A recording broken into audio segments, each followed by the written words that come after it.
Olá, boa noite.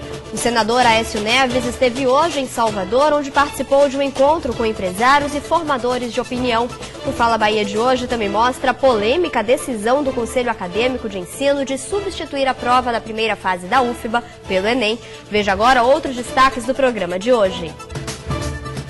De geração para geração. Na série Profissões Antigas você vai conhecer o trabalho do barbeiro. E você vai ver também... Você já montou a sua iluminação de Natal com segurança? Pois é, esse é o tema da conversa que eu vou ter com Cid Andrade, ele que é gestor da Unidade de Segurança do Trabalho da Coelba. Tudo isso mais as dicas de cultura para o fim de semana, agora no Fala Bahia, hoje com Iula Verde. Está começando mais um Fala Bahia, hoje é sexta-feira, 9 de dezembro. Nosso site é o falabahia.com e você também pode participar com a gente pelo Twitter. É só mandar uma mensagem para o endereço twitter.com/fala_bahia. Vamos saber o que foi notícia hoje nos principais jornais do país.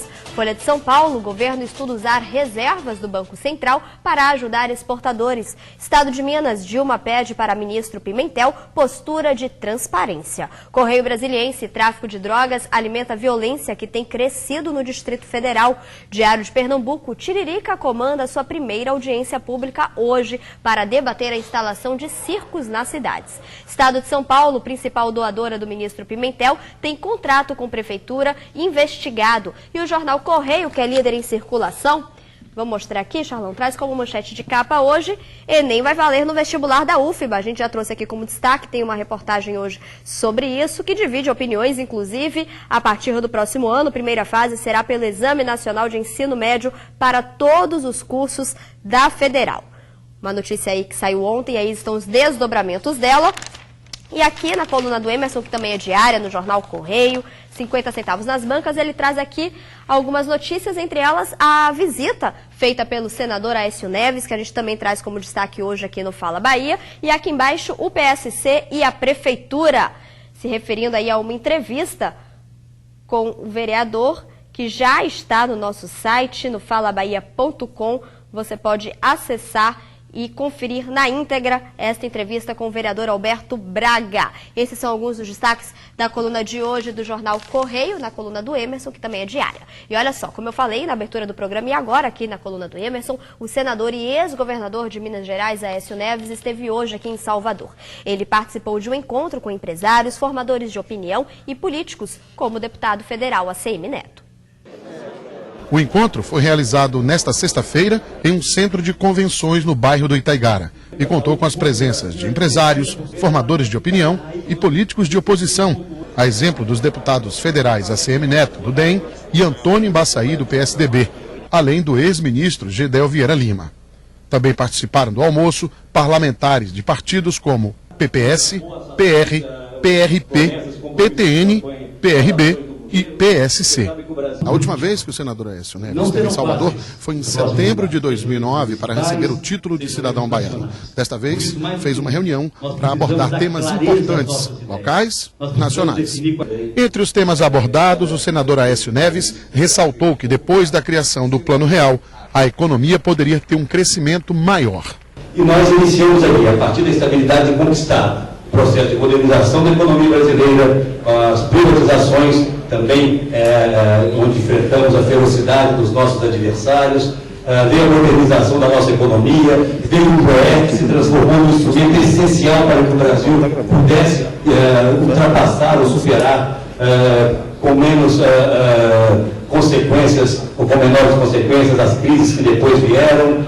No campo administrativo, também com a objeção enorme do PT, nós estabelecemos e aprovamos a Lei de Responsabilidade Fiscal. Então, a agenda transformadora, a agenda da ruptura foi construída lá atrás.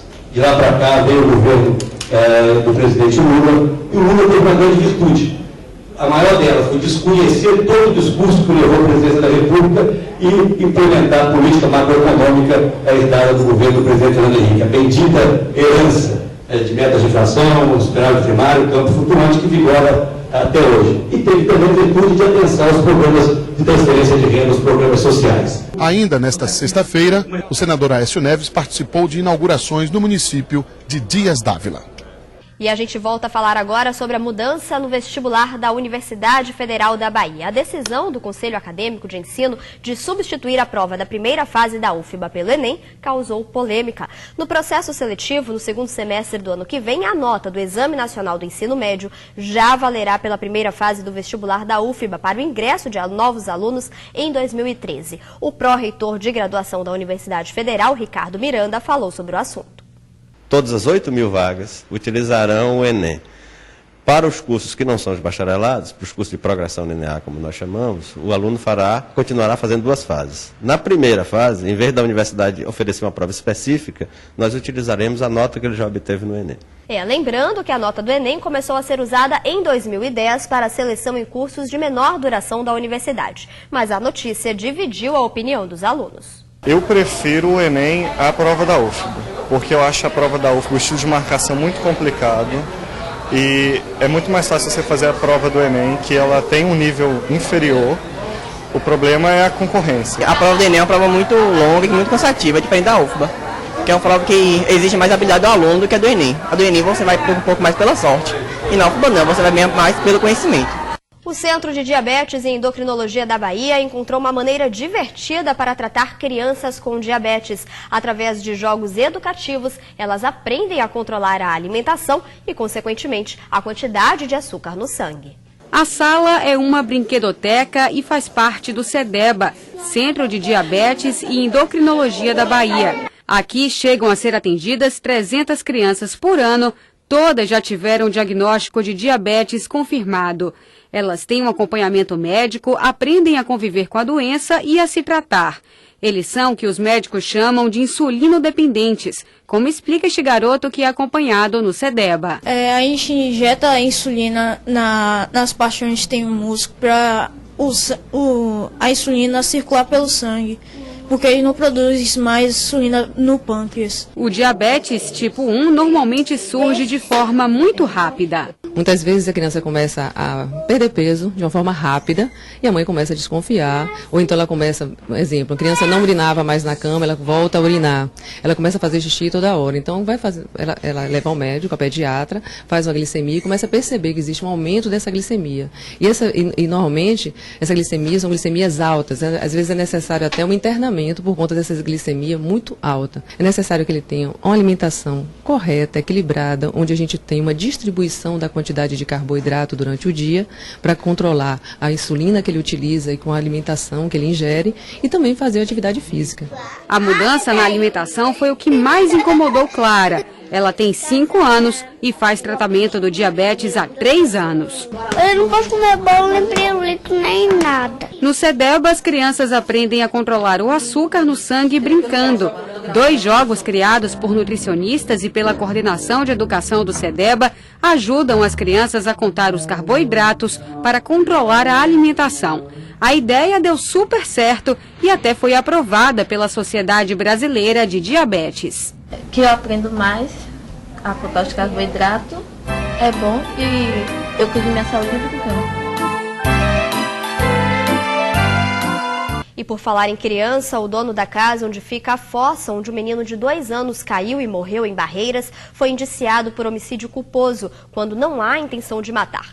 De acordo com a polícia, ele fugiu do local. O enterro da criança foi realizado no fim da manhã de hoje. O garotinho Danilo Gustavo dos Santos, de 2 anos e 8 meses, morreu afogado ontem pela manhã, depois de cair em uma fossa em Barreiras, no oeste do estado. De acordo com vizinhos, ele estava brincando com a irmã de 5 anos, perdeu o equilíbrio e caiu no buraco que tem 2 metros de profundidade. As fossas são improvisadas, porque no loteamento que o menino morava, não há saneamento básico. E depois do intervalo, você vai saber como iluminar a casa para o Natal com segurança. A gente volta já já, é um instante só.